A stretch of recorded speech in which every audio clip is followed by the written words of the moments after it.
আসসালামু আলাইকুম ওয়া রাহমাতুল্লাহি ওয়া বারাকাতুহু। সম্মানিত দর্শক শ্রোতা মণ্ডলী ও 2022 সালের এসএসসি পরীক্ষার্থী বন্ধুরা, শিক্ষার কারিগর .com ইউটিউব চ্যানেলের পক্ষ থেকে আপনাদেরকে শুভেচ্ছা অভিনন্দন জানাচ্ছি।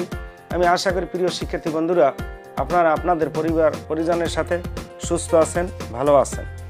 তো প্রিয় বন্ধুরা, আপনাদের 11তম সপ্তাহের অ্যাসাইনমেন্ট সেরেছে গত 2 দিন আগে।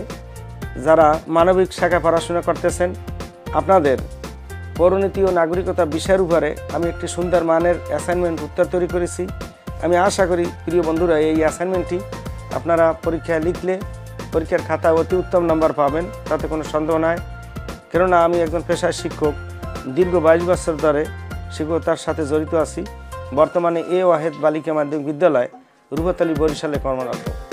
তো প্রিয় শিক্ষার্থী বন্ধুরা, আপনাদের এই পৌরনীতি ও নাগরিকতা বিষয়ের উপরে যে বিষয়ে অ্যাসাইনমেন্ট আসছে, চলুন আমরা অ্যাসাইনমেন্টটি দেখে নিই এবং তারপর উত্তরগুলি আপনাদের পাঠ করে শোনাচ্ছি সংক্ষিপ্ত পরিসরে। তো আপনার এটি হচ্ছে আপনাদের অ্যাসাইনমেন্ট 2, আর অ্যাসাইনমেন্টের বিষয় হচ্ছে এখানে একটি নির্দেশনা আছে যে পরিপূর্ণ নাগরিক অধিকার পেতে হলে যথাযথ কর্তব্য পালন করতে হয়। নির্দেশনায় সংকেতগুলো হলো অনুসরণ করে 250 থেকে 300 শব্দের মধ্যে একটি প্রতিবেদন তৈরি করতে হবে। এই প্রতিবেদনটি লেখার একটি নিয়ম ভিন্ন। তো প্রিয় বন্ধুরা, আমি সরকারি নিয়ম অনুসারে 100% পারফেক্ট করে আমি প্রতিবেদনটি লিখেছি। এরপর বাকি উত্তরগুলি পর্যায়ক্রমে সাজিয়ে লিখেছি। এখানে কোনো অতিরিক্ত লেখা নেই, যেহেতু এই অ্যাসাইনমেন্টটির পড়া অনেক বেশি। এটিকে সংক্ষিপ্ত পরিসরে যতটুকু না লেখলেই নয়, সেই মোতাবেক আমি উত্তরটি সাজিয়েছি। তো যেহেতু আমি বর্তমানে এ ওয়াহেদ বালিকা মাধ্যমিক বিদ্যালয়ে শিক্ষকতা করি, সেই মোতাবেক এই প্রধান শিক্ষককে বরাবর করে আমি প্রতিবেদনটি লিখেছি। যেমন বরাবর প্রধান শিক্ষক, এ ওয়াহেদ বালিকা মাধ্যমিক বিদ্যালয়, রূপাতলী, বরিশাল। বিষয়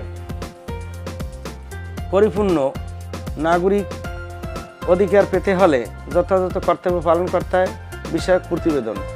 এরপরে আমি এখানে স্মারক সূত্র লিখছি সংক্ষেপে। আমার বিদ্যালয়ের নাম ওয়া বা আমি বরিশাল, অর্থাৎ 2022/250 তারিখ। এরপরে আপনার বিষয় হচ্ছে যে জনাব, উপযুক্ত বিষয় ও সূত্রের পরিপ্রেক্ষিতে আপনার সদয় অবগতির জন্য নিম্নে পরিপূর্ণ নাগরিক অধিকার পেতে হলে যথাযথ কর্তব্য পালন করতে হয় বিষয়ক প্রতিবেদন পেশ করা হলো।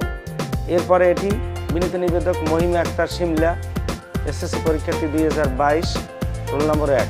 এর পর্যায়ক্রমে প্রিয় বন্ধুরা এই উত্তরগুলি লিখবেন। উত্তরগুলি হচ্ছে এখানে নির্দেশনায় বলা আছে যে নাগরিকের ধারণাটি সঠিকভাবে ব্যাখ্যা করতে পারবে, অর্থাৎ নাগরিকের ধারণা, পরে সুনাগরিকের গুণাবলী, নাগরিক অধিকার সম্বন্ধে এবং নাগরিকের কর্তব্য সম্বন্ধে এই উত্তরগুলি লিখতে হবে।